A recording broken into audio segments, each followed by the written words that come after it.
मथुरा में एक संत रहते थे। उनके बहुत से शिष्य थे। उन्हीं में से एक सेठ जगतराम भी थे। जगतराम का लंबा चौड़ा कारोबार था। वे कारोबार के सिलसिले में दूर दूर की यात्राएं किया करते थे।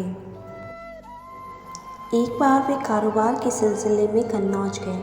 कन्नौज अपने खुशबूदार इत्रों के लिए प्रसिद्ध है। उन्होंने इत्र की एक महंगी शीशी संत को भेंट करने के लिए खरीदी। सेठ जगतराम कुछ दिनों बाद काम खत्म होने पर वापस मथुरा लौटे। अगले दिन वे संत की कुटिया पर उनसे मिलने गए। संत कुटिया में नहीं थे। पूछा तो जवाब मिला कि यमुना किनारे गए हैं स्नान ध्यान के लिए। जगतराम घाट की तरफ चल दिए। देखा कि संत घुटने भर पानी में खड़े यमुना नदी में कुछ देख रहे हैं और मुस्कुरा रहे हैं।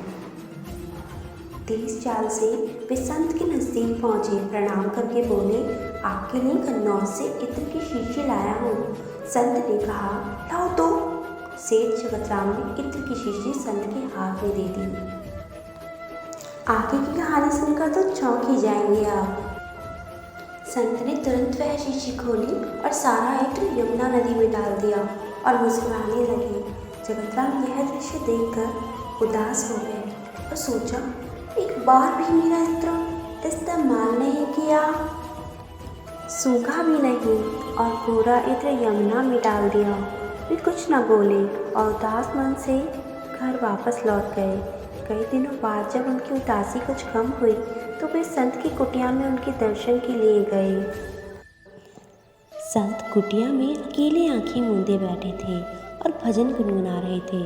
आहट हुई तो सेठ को द्वार पर देखा। प्रसन्न होकर उन्हें पास बुलाया और कहा, उस दिन तुम्हारा इत्र बड़ा काम कर गया। सेठ ने आश्चर्य से संत की तरफ देखा और पूछा, मैं कुछ समझा नहीं। संत ने कहा, उस दिन यमुना में राधा जी और श्री कृष्ण की होली हो रही थी।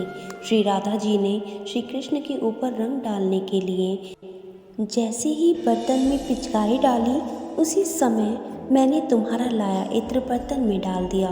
सारा इत्र पिचकारी के रंग के साथ श्री कृष्ण के शरीर पर चला गया और भगवान श्री कृष्ण इत्र की महक से महकने लगे। तुम्हारे लाए इत्र ने श्री कृष्ण और श्री राधा रानी की होली में एक नया रंग भर दिया। तुम्हारी वजह से मुझे भी श्री कृष्ण और श्री राधा रानी की कृपा प्राप्त हुई। सेठ जगतराम आंखें फाड़कर संत को देखते रहे। उनकी कुछ समझ में नहीं आ रहा था। संत ने सेठ की आंखों में अविश्वास की झलक देखी तो कहा, शायद तुम्हें मेरी कही बातों पर विश्वास नहीं हो रहा। जाओ मथुरा के सभी श्री कृष्ण राधा के मंदिरों के दर्शन कराओ, फिर कुछ कहना।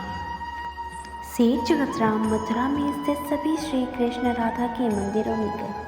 उन्हीं सभी मंदिरों में श्री राधा कृष्ण की मूर्ति से अपने इत्र की महक आती प्रतीत हो रही थी।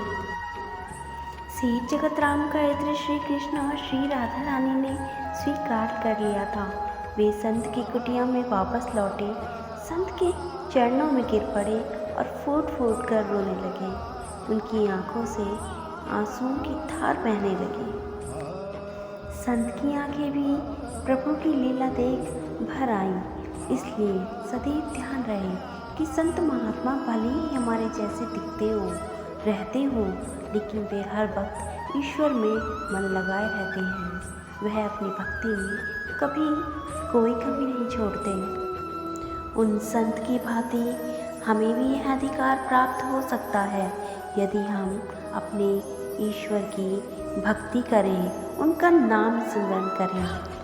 आप सभी ने सुना तो होगा ही कि भक्ति की डोरी दिखती तो नहीं, पर मजबूत इतनी होती है कि परमात्मा तक को भी बांध सकती है। यदि कहानी पसंद आई हो तो कमेंट में राधे राधे ज़रूर लिखिएगा। जय श्री राधे।